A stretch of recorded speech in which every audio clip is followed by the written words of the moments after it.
Hi everyone, ಎಲ್ಲರಿಗೂ ಹೊಸ ವರ್ಷದ ಹಾರ್ದಿಕ ಶುಭಾಶಯಗಳು. Happy new year, welcome to 2026. ಇವತ್ತಿನ ದಿನ ಹೊಸದಾಗಿ ಶುರು ಮಾಡಿ ಎಲ್ಲರಿಗೂ ಒಳ್ಳೆಯದಾಗಲಿ ಅಂತ ಹೇಳ್ತಾ ಇವತ್ತಿನ ಫಸ್ಟ್ ವ್ಲಾಗ್ನ ಸ್ಟಾರ್ಟ್ ಮಾಡ್ತಾಯಿದ್ದೀನಿ.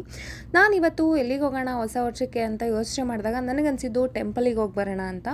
ಸೊ ನಾನು ನನ್ನ ತಮ್ಮ ಮತ್ತು ನನ್ನ ಫ್ರೆಂಡ್ಸ್ ಎಲ್ಲ ಟೆಂಪಲಿಗೆ ಹೋಗೋಕ್ಕೆ ಫಿಕ್ಸ್ ಆದ್ವಿ. ಸೊ ಟೆಂಪಲ್ಗೆ ಹೋಗೋಕ್ಕೆ ನಾನು ಕುರ್ತಾ ಸೆಲೆಕ್ಟ್ ಮಾಡಿಕೊಂಡೆ. ಇದು ನನ್ನ ಔಟ್ಫಿಟ್ ಆಗಿತ್ತು.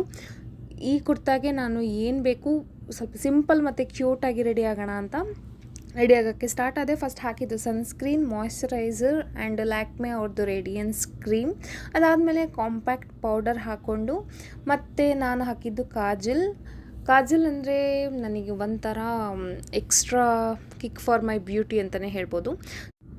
ಸೊ ಕಾಜಲ್ ಆದಮೇಲೆ ಹಾಕಿದ್ದು ಮಸ್ಕಾರಾ.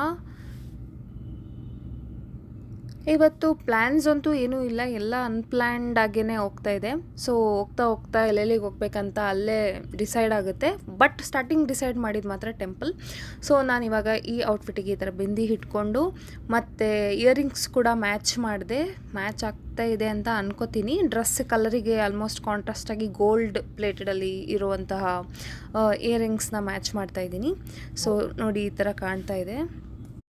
ಇದಾದಮೇಲೆ ನಾನು ಬ್ಲ್ಯಾಕ್ ವಾಚ್ ಹಾಕ್ಕೊಂಡು ಫೈನಲಿ ರೆಡಿ ಆಗಿದ್ದೀನಿ. ಮತ್ತು ಲಿಪ್ಸ್ಟಿಕ್ ಹಾಕ್ಕೊಂಡು ಏರ್ ಸ್ಟೈಲ್ ಯಾವ ಥರ ಬೇಕು ಅಂತ ನನಗೆ ಕನ್ಫ್ಯೂಸ್ಡ್ ಆಗಿಬಿಟ್ಟಿದ್ದೀನಿ. ಫ್ರೀ ಏರ್ಸ್ ಬಿಡಬೇಕಾ ಅಥವಾ ಪೋನಿ ಟೇಲ್ ಹಾಕಬೇಕಾ ಅಥವಾ ಕ್ಲಿಪ್ ಹಾಕಬೇಕಾ ಅಂತ. ಸೊ ಫ್ರೀ ಏರ್ಸ್ ಕೂಡ ಟ್ರೈ ಮಾಡಿದೆ, ಬಟ್ ನನಗೆ ಫ್ರೀ ಏರ್ಸ್ ಅಷ್ಟು ಕಂಫರ್ಟಬಲ್ ಅಂತ ಅನಿಸಲ್ಲ ಲಾಂಗ್ ಟೈಮ್ವರೆಗೆ. ಸೊ ಈ ಥರ ಹೇರ್ ಸ್ಟೈಲ್ ಮಾಡಿಕೊಂಡು ಫೈನಲಾಗಿ ನನ್ನ ಔಟ್ಫಿಟ್ ಈ ಥರ ಇತ್ತು. ಇದು ಕ್ಯೂಟಾಗಿ ಕಾಣ್ತಾ ಇದ್ದೀನಿ ಅಂತ ಅನಿಸುತ್ತೆ. ಇದಾಗಿತ್ತು ಇವತ್ತಿನ ವ್ಲಾಗ್. ನಾವು ಹೋಗಿದ್ದು ಕಾರ್ಯಸಿದ್ಧಿ ಆಂಜನೇಯ ದೇವಸ್ಥಾನಕ್ಕೆ. ಸೊ ಆಟೋ ಬುಕ್ ಮಾಡಿ ಆಟೋದಲ್ಲಿ ಹೋದೆ.